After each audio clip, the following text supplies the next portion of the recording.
Well, you've heard of Holotype if you've tuned into this channel in every single one of my videos, which I hope you have. Holotype is back with a new expansion, and it basically means you get to throw out all the garbage that you had in the first game and just get this new shiny one. That's what it means. And honestly, I'm half kidding, but I'm half not. Everything that this game adds is lovely to the original game. If you want to know how the original game plays, go and check out my full review on Holotype. It's linked in the description below. This is specifically for the Mezozoic Europe expansion and not the base game, which is Mesozoic North America. This should be on Kickstarter right now, and when the team asked me if I wanted to review the new expansion, I said, of course I will. I love Holotype. I do. I really, really enjoy this game, and I am thrilled. Here's your soundbite. I'm thrilled that everything that is added in this expansion, I think it makes the game better. I think it makes the game better, and that's a huge plus, and also an annoying negative because it's very exciting of what they've got in store. If you don't want to check that out and you're new to this channel and you want to know about Holotype, here's the one-sentence description. It's worker placement dinosaur wingspan, where your workers can kick other workers off of your space. And so what I'm going to do here is go over all the changes, all the additions into the new version of Holotype Mesozoic North America, and share my thoughts about how they work. Spoiler alert, I already spoiled it. They're fantastic. Let's talk about what I believe to be the main addition and the main selling point, and that are these specific unique player board factions that are double-sided. They're not really factions, but they provide goals. They provide goals and awards and a unique sort of starting bonus depending upon which one you take. So in this one, for example, if you ever have 8 research cubes in your supply, you get to draw a trace fossil card. Boom. Oh, nice. And so at the beginning of the game, you can choose to either distribute these randomly, which of course you're going to want to do, or people can pick going in backwards, reverse player order as well. It gives you a little bonus starting, and then it gives you some end game goals. This one, you get 1 point for every carnivore that you've purchased, as long as you've put a little objective token on the 2 blue carnivores, the 2 Jurassic carnivores, and the 2 Cretaceous theropods. Once you've unlocked that, you can see you've cleared the line, you get access to this thing. Whenever you create a little line, you get the thing as a result. So either you get an endgame scoring condition, or you get an immediate bonus. So this, for example, if you ever have 8 Cretaceous cubes in your supply, boom, you get to draw 2 cards, which is pretty huge. It's pretty huge. This was added as sort of a way to give some asymmetry to the game, which I'm a big fan of. Even more asymmetry than the usual asymmetry that comes as you progress through the game. I think these are so fun. I love that they are specific and very specific. It's like you need a Jurassic theropod or Triassic theropod. You need that specific color and that specific dinosaur. Because if you recall, every dinosaur has their own type. There's a double type, right? Here we have a Jurassic Genosaur. There's our Cretaceous theropod. And if me throwing dino terminology at you gets you spooked, well, don't worry, you can just call them purple, blue, and green like I normally always do, other than this review right now where I'm trying to be specific. So that's number one.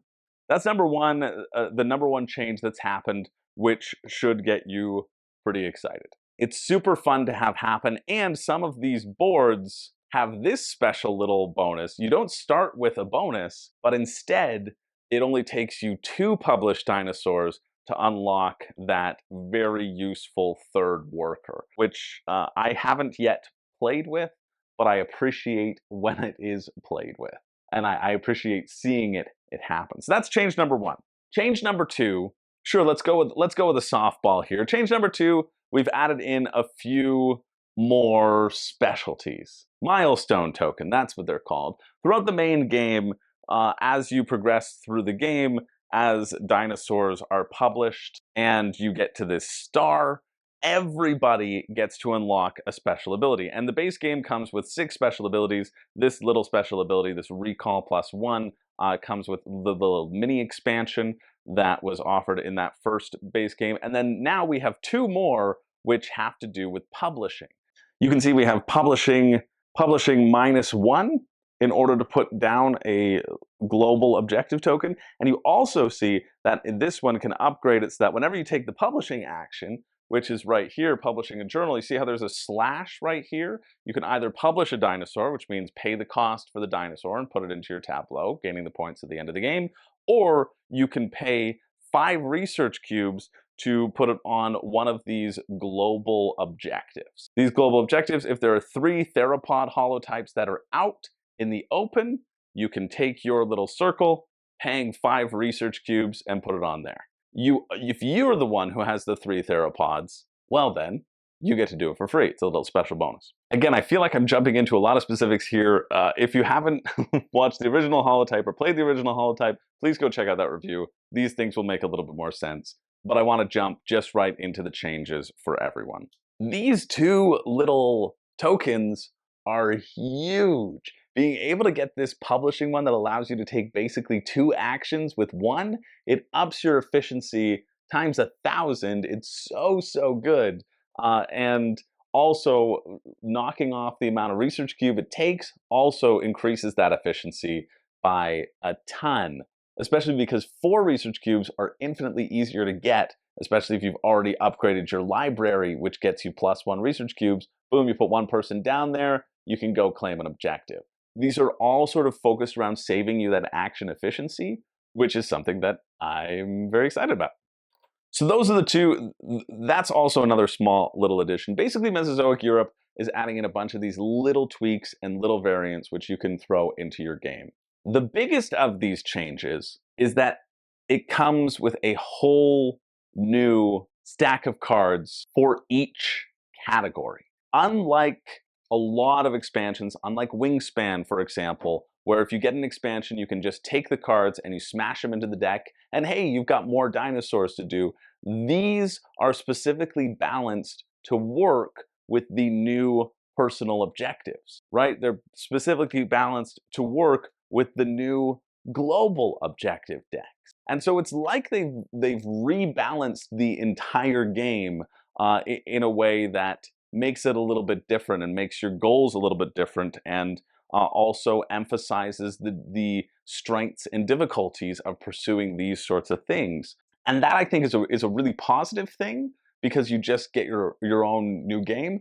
And it's also kind of a negative thing, because it could just be its own standalone game if you added in the player pieces, the dice, and the boards. I guess that's like half the components, so I probably shouldn't be calling for a whole new standalone expansion, especially when I love saving money, and including these dice and the boards, that would up the cost. So let me think on that one. But I just think all of the changes that have happened with these cards also make so much sense to me, feel like it flows super naturally for me, and makes me kind of never want to use the other cards again. And I think I will, but I also don't know if I will, because there's a lot of really cool, interesting things and interesting benefits that I tried with new players, and it was super easy for them to implement. One of the huge benefits right here is the global objectives. You'll see on these top corners that we now have a 2 to 3 player specific global objectives, and then some other larger global objectives for larger player counts. And why this is important is because sometimes in another game, it was harder to achieve the global objectives. And so they were a less viable strategy for points. If you were playing in a 2 to 3 player game, there were only a few that would come up. And I don't really mind this, because then you're very aware of how that's going to happen. This makes the publishing double action super important, because you don't have to worry about timing it out anymore. You don't have to worry about timing out publishing a dinosaur when you know your opponent doesn't have the research cubes to purchase that special milestone. You can just do it both at the same time. But I love that those have been sort of rebalanced. I love that there's a focus on that different player count. And I really like them. I found them very obtainable, but not too easy to obtain. I play this game primarily at 2 to 3 players, and I like that there is that sort of focus on all of this whole swath of cards. We've got an equal number of 2 to 3 objectives as we do the other cards. So that's change number 1 in terms of cards. Global objectives feel very fun. As for the dinosaur cards, they feel exactly the same. All the dinosaurs, I mean, I never even look at the pictures or the names of the dinosaurs. I just look at how many cubes they cost and then push forward. I do the same in Wingspan, right? I don't ever really look at these dinosaurs, and they feel very much the same, except we have some Crurotarsi, some little alligators in here. And we also, I think I saw some pterodactyl, yeah, some pterosaurs in there as well, which was in that smaller expansion in the main game. But as for the dinosaurs, they feel pretty much exactly the same. But if you're a dinosaur buff, guaranteed these are the different species in Europe. And I know that was a thing that a few people really enjoyed, seeing the different dinosaurs, seeing the cool dinosaurs that were found over there, like the Loricatosaurus. I mean, come on. Just look at that. Look at those spikes. Anything with spikes, I think is very cool. Anyway, that's the only difference, is sort of like the cosmetics. And they've been balanced a little bit slightly, but there's only so much balancing you can do when it's one color of cube and some white cube. So not a huge shift in the dinosaurs over there. What is another shift, though, are in the field expedition deck. You'll see there's the regular field expedition deck as well, which thank goodness that they put in that frequently asked questions, because I was always just rolling 1 dice for this and then re-rolling twice, and it felt really bad. When in fact, it's actually you get to roll 3 dice and re-roll 2 dice. So that's an awesome frequently asked questions clarification that was included in the main event. But you'll also see that you can find these special field expedition cards. And what these are bone beds of that type.